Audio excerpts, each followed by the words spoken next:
I think that part of what we're experiencing now is seasonality, like you mentioned, and then part of it is that what's occurred over, gosh, about a year. Like rates started going up. Was it the summer? Yeah, Yeah. And so here we are, and it's a good time. It's still. What's funny is that while we're feeling that the market is loosening up and there's more opportunity for buyers, what is a common misconception is that it's a buyer's market, and it's actually not yet. It's just becoming more favorable, and finally buyers have more flexibility. It seems like a little bit more options to look at. They can take their time making decisions. We're getting concessions for our buyers. Every time. Yeah, money off the price. Every time. We're negotiating. We're having inspections again. Mm-hmm. Thankfully, when buyers, in order to win a property, would have to throw caution to the wind and just commit and waive their inspections. Yeah. And now, not only are we having inspections, but we're negotiating favorably for our buyers on repairs or concessions in lieu of repairs.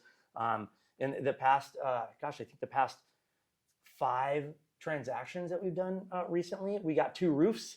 Yeah, like, that hasn't happened for years. Tiff killed it on that roof. That roof was like that's a 30-year roof. Right. I mean, for a great VA buyer that like won't have to worry about the biggest expense and the one thing that protects the entire house. Yeah, absolutely. And it had been a long time since we've gotten concessions like that. So that's super exciting, for our clients. But to put things in perspective, to be in a seller's market is literally 4 to 5 months of inventory. And even though it feels like there's more options, there's actually more to choose from at one time because things aren't moving as fast. But surprisingly, inventory is down considerably since last year. So new listings from April 2022 to 2023 is down 39.7%. That's crazy. That's a lot. Yeah. Is that all people who got COVID deals and want to keep those low rates, not wanting to move? I think that it is. Since they bought a year ago, most people don't move that fast. Even though we did have clients that did, because they got so much equity in such a short amount of time. But I think that rising interest rates does mean that people are going to move, considerably less. But just having almost 40% less new listings come on is still quite a shrinkage. I mean, so many more homes would have to come on to tip that scale. So 4 to 5 months supply of inventory is a seller's market. And we, a year ago, April, was at 0.8, so less than a month supply of inventory. And right now we are at exactly 1 month supply of inventory. So it's taking longer for homes to sell. The longer it takes for homes to sell, the longer they sit on the market, the more price reductions we're going to see to get those properties moving, and the more leverage we have for our buyers. So the data is rolling out. Like this has always been it's numbers. Yeah, now we can see it. It's working, and the numbers don't lie, right? Yeah, they don't. Listings year over year, April, the most recent data, down 39.7%. Pendings, so homes going under contract, down 24.1%. And closed transactions down 41.3%. So everything is down, so that's been a difficult conversation for some sellers, right? When everything that you've heard for the past several years, pre-COVID, you're gonna make a bunch of money. You're gonna make a bunch of money. This is gonna be fast. It's gonna fly off the market. You don't have to fix offers, anything. Right? Yeah, we'll just take it. Don't worry about inspections. All those things. Now, we're seeing where frustration is setting in. Sometimes we're having conversations, with people who were working with other agents or had previously listed their home, and the right expectations weren't set. That things are changing. This might take a little bit longer.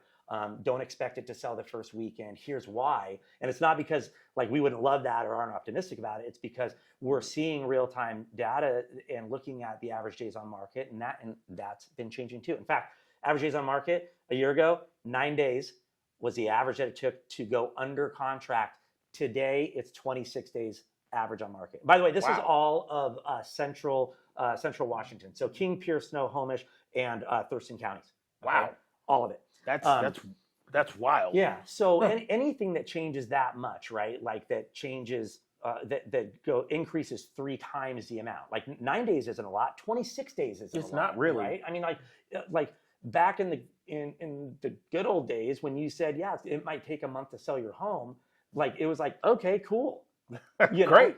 Now there's people that are disappointed if it doesn't fly off the market in the first week. Yeah. And it's kind of putting that seller's cap on for a minute. Those are the things that are happening that is creating opportunities for buyers, even though it's not a buyer's market yet. Right. And there's still a huge shortage of inventory because of what's happened with rates over time and just the market calming. There's still people that need to move, and they are conceding. They are, they're willing to negotiate now, and we're just getting better deals for buyers. It feels like a buyer's market because it's not as crazy of a seller. Because when you have so many less homes selling, right? I mean, there's way less listings. There's way less going under contract. There's way less offers. So there's less work for appraisers. I mean, there was a time when like we were waiting 2 weeks just for an appraisal, and that was like elongating the closing process. Where like the last few, like we've had appraisers get out there in a matter of days. 10 days early, we've been ready to close on 3 deals out of the last 5 that we did. Yeah, so it's awesome. So everything really is beginning to work and become more comfortable for buyers, and there really is great opportunity out there. All right, so this is a part of our market update series. Me and Tory get together quarterly, and we sit down and talk about what is coming up for our buyers in the next quarter. And this one is full of gems for buyers this summer. So, first, thank you for checking out our film this far. Watch, like, share, and subscribe. I'm going to bring Tory back again. At the end of the summer, we're going to recap our summer, and we're going to talk about what's coming up next. If you have a question, leave it in the comments. Let's grow this community. The best way we can educate our veteran community is asking the questions, being upfront, and doing them all where a place where we can see them. I'll answer everything I get in the comments. If you have something that's a little bit more personal and you want to talk about it offline, my Candly and my Linktree are in the description of the video. If you have a VA loan that you need my help with, don't hesitate to reach out to me. The rest of this video is going to get posted later. It's like 40 plus odd minutes long, and we're still editing. I'm Byron Thomas, a veteran and a loan officer from Clear Choice Mortgage. He's Tory Mayfield from the team that rocks. Peace.